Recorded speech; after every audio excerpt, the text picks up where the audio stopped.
kama umeenda hospitali na ukaambiwa kuwa pingili zako za mgongo zinasuguana, ndio maana unapata maumivu makali, hasa unapoinama au kukaa.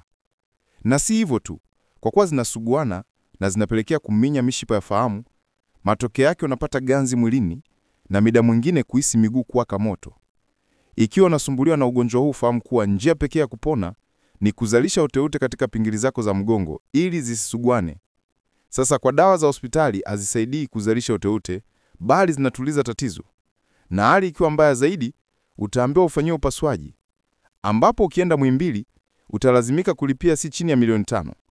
Na ikiwa tatizo limekuwa kubwa zaidi, utaambiwa uende India kufanyiwa upasuaji, ambapo gharama zake ni milioni 25.